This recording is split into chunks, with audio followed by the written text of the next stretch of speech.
بسم اللہ والصلاۃ والسلام علی رسول اللہ صلی اللہ علیہ وسلم وبعد۔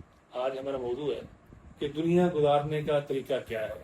اللہ کے رسول صلی اللہ علیہ وسلم سے بڑھ کر کوئی شخصیت، کوئی ہستی، کوئی مبارک انسان کوئی نہیں۔ رب ذوالجلال کے بعد اگر کسی کا مقام ہے، شان ہے، فضیلت ہے تو وہ جناب امام کائنات جناب محمد مصطفیٰ صلی اللہ علیہ وسلم کی ذات گرامی کی ہے۔ تو جو طریقے، جو اصول اللہ کے نبی علیہ السلام نے بیان فرمائے ہیں، اس سے بڑھ کر اچھا کوئی اصول نہیں ہو سکتا۔ جامع ترمذی کی حدیث ہے 2466 نمبر، سیدنا ابو ہریرہ رضی اللہ تعالیٰ بیان کرتے ہیں کہ نبی کریم صلی اللہ علیہ وسلم ارشاد فرماتے ہیں کہ اللہ تعالیٰ نے فرمایا کہ ان اللہ تعالی یقول، رب ذوالجلال ارشاد فرماتے ہیں، یا ابن آدم، ابن آدم، تفرغ لعبادتی، تجھے میری عبادت کی فکر ہونی چاہیے، آپ ٹائم نکال لو میری عبادت کے لیے۔ املأ صدرک غنًا، میں آپ کے سینے کو غنی کر دوں، دنیا کی ہر دولت سے غنی کر دوں گا۔ آپ کا سینہ، اس میں قناعت ہوگی، اس میں غنا ہوگا، اور واسد فقرک، آپ کی فقیری کو دور کر دوں۔ وَإِلَّا تَفْعَلْ، اگر تو ایسا نہیں کرے گا، اپنی مرضی کرے گا، مَلَأْتُ يَدَيْكَ شُغْلًا، ایک آدمی دونوں ہاتھوں کو بزنس سے بھر دوں گا۔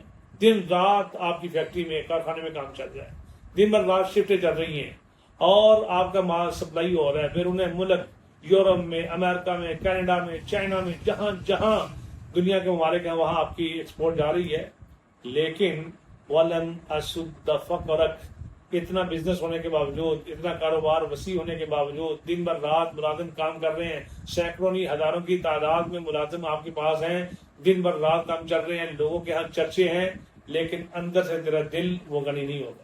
وَلَمْ أَسُدَّ فَقْرَكَ، تیری فقیری ختم نہیں ہوگی۔ تو اس لیے اس چیز پہ غور کریں گے۔ اللہ کے نبی علیہ السلام کے بڑا خوش نصیب ہے وہ شخص جس کے دل کو اللہ نے وَقَنَّعَهُ اللَّهُ بِمَا آتَاهُ، جو کچھ اس کے پاس اللہ نے اس کو قناعت جیسی دولت سے مالا مال فرما دیا، بس میں اس پہ راضی ہوں، جو اللہ نے میرے نصیب میں لکھا تھا نا وہ مل گیا، الحمدللہ، میں اس پہ خوش ہوں۔ بڑا خوش نصیب ہے وہ انسان۔ اور دوسری حدیث کے الفاظ کیا ہیں؟ مَنْ كَانَتِ الْآخِرَةُ هَمَّهُ، جس کا غم ہی یہی ہے کہ میری آخرت بہتر ہو جائے، میری آخرت خراب نہ ہو، جعل اللہ غنیٰ فی قلبہ، اللہ تعالیٰ اس کے دل کو غنی فرما دیتے ہیں۔ وَجَمَعَ لَهُ شَمْلَهُ، اللہ اس کی الجھنوں کو سلجھا دیتے ہیں۔ وَأَتَتْهُ الدُّنْيَا وَهِيَ رَاغِمَةٌ، اور دنیا اس کے بعد مطیع فرما بردار ہو کے آتی ہے۔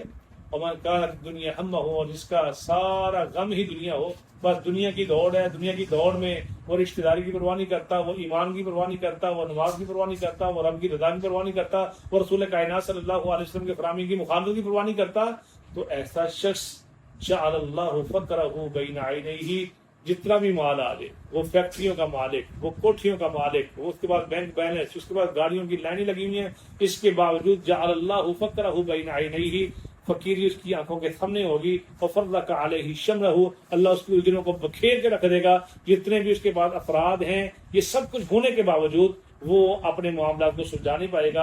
وَلَمْ يَأْتِهِ مِنَ الدُّنْيَا إِلَّا مَا قُدِّرَ لَهُ، اور دنیا اس کو وہی ملے گی جو اللہ نے اس کے نصیب میں لکھ دی ہے۔ یہ بھاگ دوڑ کر کے، اللہ کی نافرمانی کر کے، احادیث کی مخالفت کر کے، رشتہ داری کو توڑ کے، لوگوں کے مال کو، جائیدادوں کو ضبط کر کے، ناحق طریقے سے یہ ضبط کرنے کے باوجود دنیا وہی آئے گی جو اللہ نے لکھی ہے، وہ زیادہ نہیں حاصل کر پائے گا۔ تو اس لیے طریقہ وہ اپنائیں جو اللہ اور اس کے رسول صلی اللہ علیہ وسلم نے بیان فرمایا ہے۔ بڑی خیر ہے، بڑی برکت ہے، اور اس میں اللہ تعالیٰ نے غنا رکھا ہے، دل غنی ہو جائے گا، اور دنیا کی ساری کلفتیں، ساری آزمائشیں، سارے کرائسس انشاءاللہ اللہ کی توفیق سے انسان بری ہو جائے گا۔ اللہ تعالیٰ مجھے اور آپ کو ایسی زندگی بسر کرنے کی توفیق نصیب فرمائے۔